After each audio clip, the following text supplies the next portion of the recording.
Well, good morning, Congressman Westerman. Thank you for joining Better in Our Backyard this morning. With a new Republican majority set to start in Congress in 2023, some initiatives have been announced, including making sure that the permitting process for new mining projects is more efficient, especially the mining projects that plan to extract critical minerals or minerals that are vital to renewable energy technologies like electric vehicles. And I was just curious to see what is Congress's role in helping making sure that that happens in 2023? When you look at something like critical minerals and all the demands that are out there, every organization that's projecting what the future holds for for mining and rare earth elements and copper and all of that, is that it's pretty much on an exponential increase for the demand. And the good news is we've got those things here in the U.S. The bad news is they're still in the ground, so we've got to figure out how to get them out, and that's why we're working on legislation to do that in the next Congress. We'll also use our oversight authority on the agencies to have them answer and explain to the American people why they're refusing to carry through with the permits, why they're pulling leases and those sort of things, when we should all be working as hard as we can to produce as much as we can if we're really going down this road with electric vehicles and this so-called decarbonized economy. It's this not in my backyard mentality. It really is. It's worse than trying to have your cake and eat it at the same time.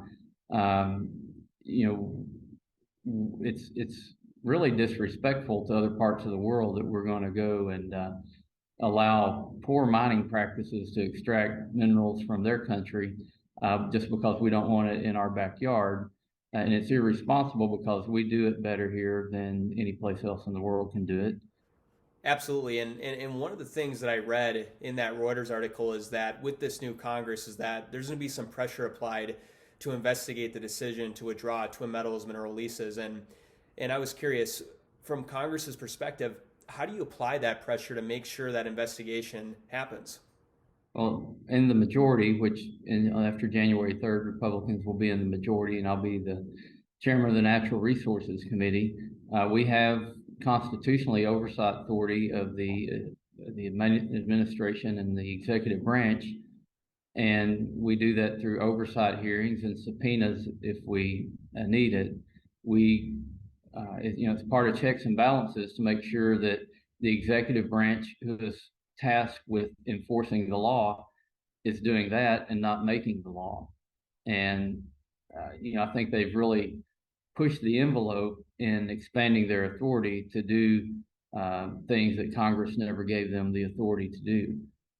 Matter of fact, I think they're going against the authority that Congress has given them. So we'll have frank discussions about that. And the next step, and it's the one that we have to be really disciplined on, is if they're not following the law, then we need to pull their funding.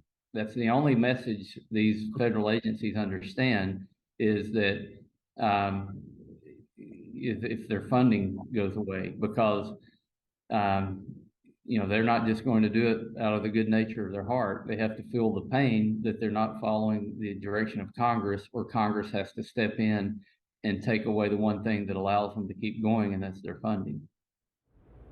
That makes a ton of sense, Congressman. And with that being said, I think that's a good way to end this segment. I also want to say thank you for bringing this and for taking the time to do this interview and highlighting the need for more domestic mining operations of critical minerals and extraction of metals needed for renewable energy technologies. Is there anything else before we go that you would like to add? No, Ryan, I just appreciate you all taking a look into the subject and spreading the word and helping educate people.